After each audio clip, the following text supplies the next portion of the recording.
Hello, I'm Shelby, and this is where I talk about books and stuff.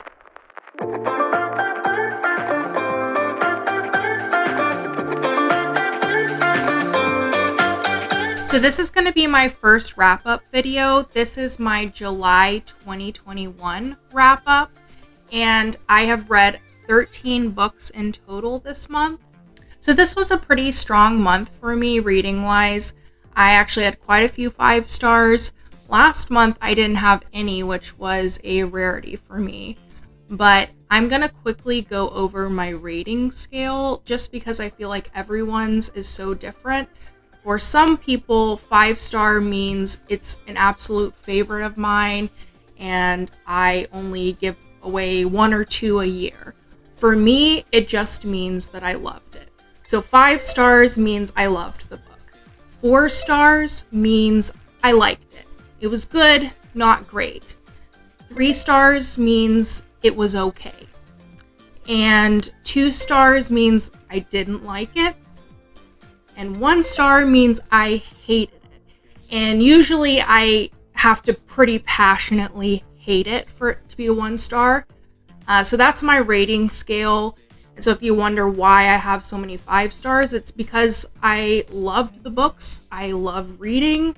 So, that's my rationale. So the first book I read this month was The Talisman by Peter Straub and Stephen King.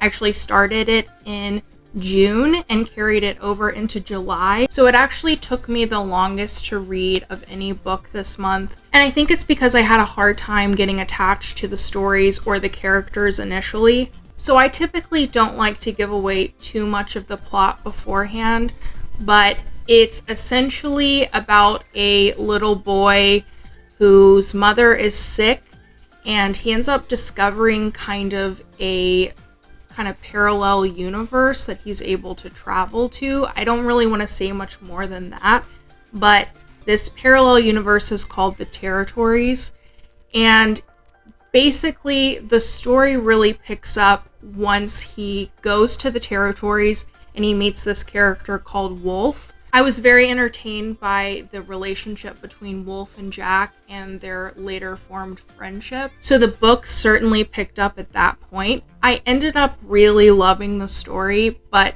it was just so hard for me to get into initially that I rated that book 4 out of 5 stars. So the next book I read was The Night Circus by Erin Morgenstern. And I know I'm really late to the game and most people have probably read it already, but it had been on my TBR list for a very long time, and I definitely wanted to pick it up and read it. I was skeptical initially because it is not a story that's plot or character driven. I think that the book really shines with its writing and its imagery, and I think that's what makes this book so powerful. I don't really want to give much away about the plot other than it's a night circus that travels from city to city, and it's just a very magical book. Personally, it reminded me a lot of The Invisible Life of Addie LaRue in the sense that the thing that was so special about the book was not necessarily the plot or even the characters, but mainly the writing itself. I ended up giving The Night Circus 5 out of 5 stars. I loved it, especially at the end. I thought the ending was really perfect, and I thought it was beautiful. So the third book I read this month is Ninth House by Leigh Bardugo.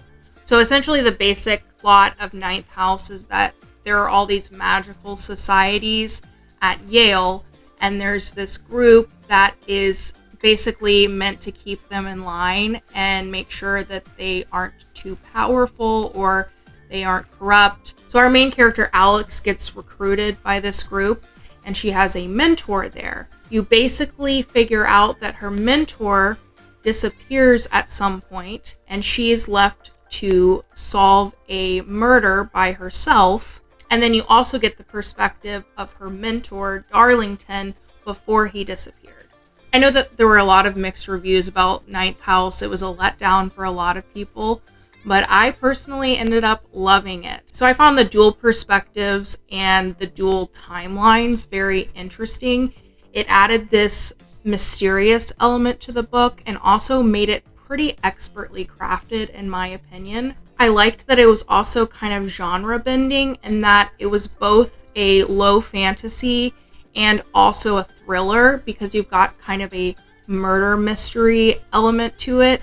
I also love the fact that we've got a strong, compelling, complex, and flawed but badass female main character. The last 100 pages or so of the book was an absolute ride and I was here for it. So I liked this even more than the Six of Crows duology, which you know is a favorite of mine this year. So I ended up rating Ninth House 5 out of 5 stars. I absolutely loved it. And I totally get the hype. It was not underwhelming to me at all. I think because YA is typically not my thing, I just related more to Ninth House personally. So the fourth book I read this month is Such a Fun Age by Kiley Reid.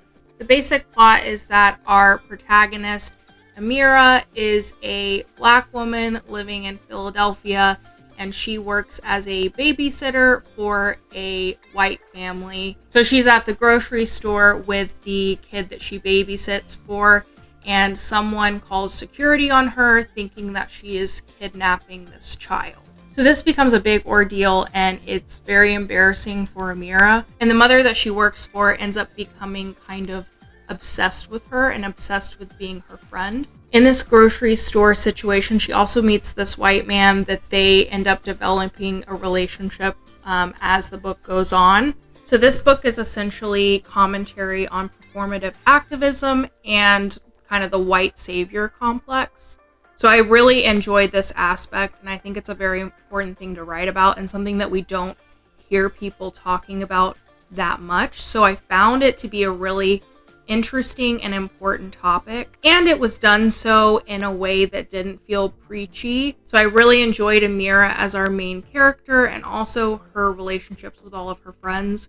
So I thought that their friendships were realistic and they were funny and they were just enjoyable to read about. My only criticism is that I wish that there was a little bit more nuance to our two white saviors in terms of their racist actions. So I'll give you an example. There is a part in the book where Amira is talking to her love interest and he is telling a story about someone that was racist in his past. And he just uses the N-word, hard R, just out of the blue. And it's really shocking as a reader and to Amira. So I just felt like that was a pretty blatantly racist action, him thinking that it was okay for him to just use the N-word, hard R, in front of Amira and it be okay. So I just wish there was a little bit more subtlety to these characters and their actions, so that you could kind of compare them to real world people and situations. So I ended up giving this book 4 out of 5 stars. So the fifth book I read was Pretty Girls by Karen Slaughter. I don't want to tell you much about this book other than it is kind of a family drama style thriller. Please, please, please look up trigger warnings before reading this book because it is very graphic. This book had been hyped up like crazy to me and I thought I was going to absolutely love it. I'm a person who is not very easily disturbed and is not very squeamish, but if you are, please don't read the book. So without a doubt, there were tons of plot twists and it had me intrigued with the plot twists the whole time, without a doubt. I did feel like some of the violence was a little gratuitous and unnecessary and just kind of dragged on. There's a point when it's like, did you need to include this much torture? Probably not. Another thing is that the main characters were basically Claire and Lydia, but Claire was really the main character of the story and she just was never likable. I thought that by the end of the book I would actually like her, but I never did, and I just felt like I should have liked her by the end. So I thought it was a solid thriller, but it didn't blow me away by any means. So I gave it a 4 out of 5 stars. So the 6th book I read this month is In a Holidays by Christina Lauren. So I am not a cutesy romance person, and I knew I was not going to like this book going into it. It was actually a pick for a book club I'm a part of. So I never would have picked up this book myself because I would have known that this was not my speed. The basic plot line is that it is a Christmas-themed Groundhog Day romance. And basically, our main character, May, goes to a cabin every year in Utah with her family and all of the families that they're close with, and they have this kind of found family thing going on. And at the beginning of the book, she hooks up with one of the guys around her age, but she's actually always had a thing for his brother. So based off of that, you'd think, oh, there's going to be a love triangle where she actually falls for the brother that she never really paid attention to. But no, basically she essentially regrets her decision to hook up with that brother she didn't like the whole time and falls for the brother that she has always had a thing for. So this book was essentially a Hallmark movie, and I am just not a fan. If you love Hallmark movies, you probably will love this book. But I found the dialogue and the banter between May and her love interest very cringy. So May is 26, if I'm remembering correctly. I'm 27, and I'm going to say this girl did not act age appropriate whatsoever. More like 13.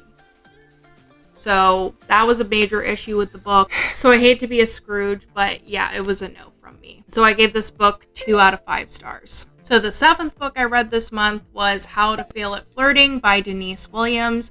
And surprise, surprise, a romance that I absolutely loved. So basic plot line is that Naya is a professor at a university, and she's very type A, straight-laced. She's actually recently gotten out of an abusive relationship, and she's constantly terrified that this guy is going to show up in her life again and make things awful for her. So her friends are basically trying to get her to loosen up, and they come up with a to-do list to get her to let loose. So she goes to a bar and she meets Jake, and they basically immediately hit it off. And yeah, I don't want to give away much more than that, but it was genuinely funny. Like, the banter between the two of them had me actually laughing. I was smiling throughout the whole thing.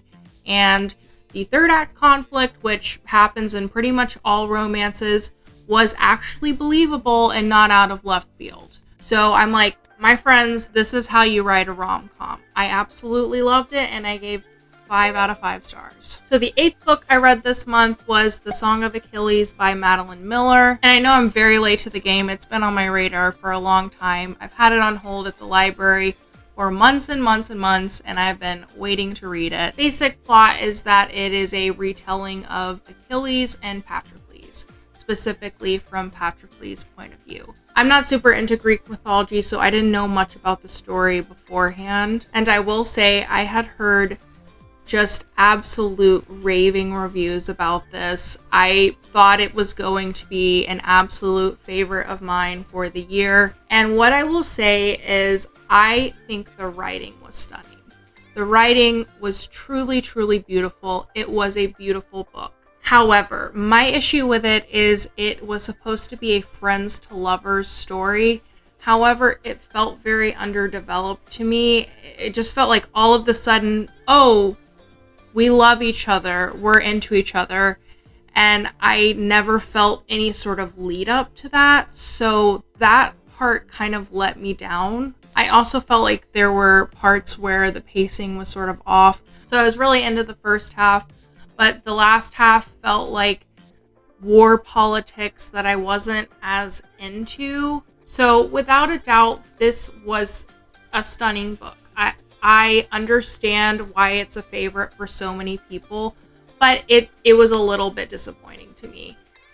So I ended up rating it 3.5 out of 5 stars. So the 9th book I read this month was Carrie by Stephen King. I think that most people know the story of Carrie, but it's essentially a very sheltered girl who ends up having telekinetic powers, and she's kind of relentlessly bullied at school. And she kind of takes her revenge at Prom. So this is Stephen King's first book, and I think it shows mainly in the length. Stephen King is known for having pretty long books. Carrie is really, really short, and I think that because it's so short, it doesn't really get the time to develop any of the characters very well. There really wasn't a main character. You'd think it would be Carrie, but it really wasn't. You do hear quite a bit from Sue Snell, but she's also really not the main character. No one was fully developed. What I did really like about Carrie is the format that it was told. It was not told chronologically. Kind of went back and forth between like articles and reports and things like that, and telling the actual story of what happened with Carrie and with prom night. So I thought the story itself was really great, and the way it was told was really great, but again, the characters weren't fully fledged, and so that's where it was a slight miss for me. So I ended up giving Carrie a 4 out of 5 stars. So the 10th book I read this month was Know My Name by Chanel Miller, and I kind of have a rule for every month that I like to read 1 nonfiction, 1 classic, and 1 Stephen King. So this was my nonfiction pick for the month. And Know My Name is a memoir of Chanel Miller, who was the victim of Brock Turner. So essentially she details her sexual assault, the media response to it, and the trial that happens. This book was without a doubt a 5 out of 5 for me and has become one of my favorites for the year. It's so well written, and the way that she talks about victim blaming and the scrutiny she went through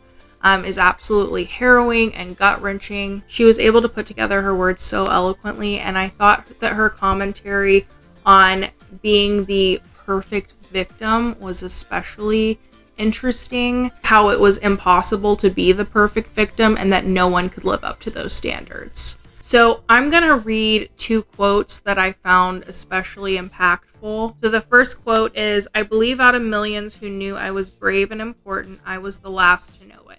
And the other one is, "The assault is never personal, the blaming is." So the 11th book I read this month was Dracula by Bram Stoker. And so that was my classic pick for the month. I don't really think I need to go into the plot of Dracula, but I will tell you that this has taken the spot as my favorite classic. So my favorite classic has always been Frankenstein by Mary Shelley. So you can tell I tend to like the horror classics, but I was so pleasantly surprised by how much I loved it. So one thing that makes Dracula so enjoyable is that it's told via journal entries. So it feels very conversational, and it's pretty much engaging the whole time. Dracula pretty much starts off with a bang, and it's action-packed the entire book. Typically, classics are slower paced, but if you are looking for a classic that will hold your attention the whole time, I highly recommend Dracula. So I gave it 5 out of 5. I truly did love it. So the 12th book I read this month was Before the Coffee Gets Cold by Toshikazu Kawaguchi. So this book is translated from Japanese, and the premise is pretty interesting. So the premise is basically about this cafe where you can go back in time. However, the future is not impacted by you going back to the past. In addition to things not changing in the future, there are other rules for the time travel as well. My issue with this book is it was really short. It was under 300 pages. The book starts off with Fumiko, whose boyfriend she thinks is proposing to her, but he actually tells her he's leaving her to go to America. So I felt pretty invested in that storyline. However, it didn't really end up being a huge part of the plot. There were essentially 4 different stories in this novel, and I think it's already difficult enough to connect to characters in a book that's under 300 pages, let alone a book that is divided into 4 different stories. It just felt like a short story collection to me, and I don't think that's really my thing per se. It also felt kind of similar to Midnight Library to me. So the premise is already pretty similar to Midnight Library, but also the not so subtle self-helpy vibes were also present in Before the Coffee Gets Cold, like Midnight Library. So overall, it was just okay to me. I did enjoy it, but it wasn't anything to write home about. I think that if you liked Midnight Library or you like short story collections, you'll probably enjoy it quite a bit. So I gave it 3 out of 5 stars. And the 13th and final book I read this month was Skyward by Brandon Sanderson. The basic plot is that Spensa, our main character's father, was a pilot, and at the beginning of the book, he is in a battle, and something happens, and he essentially gets branded as a coward. So the rest of her life, she's discriminated against for being a coward's daughter, along with her family. However, even though she's branded as a coward, she still dreams of being a pilot herself. So like I was saying, I'm not typically a fan of YA, and the book starts off from her perspective as a child. So when I read that first chapter, I was really skeptical because the writing was very elementary and juvenile, like a child would be. But as I read on, the writing became more and more advanced as Spensa grew up herself. And I have to say, I do not think I've read a book this year that I couldn't put down as much as this one. I was so engaged in the story. I just couldn't wait to hear what happened next. So the story was so good and the characters were so well developed. And I loved the side characters. Like usually I don't really care about the side characters, but I loved all of them. I really thought he did such a good job of really fully fledging out all of his characters. So you know what? This book was fantastic, and I gave it 5 out of 5 stars. Absolutely. So that was everything for my July wrap-up. Thank you so much for watching. Please like, comment, share, subscribe, and I'll see you next time. Bye!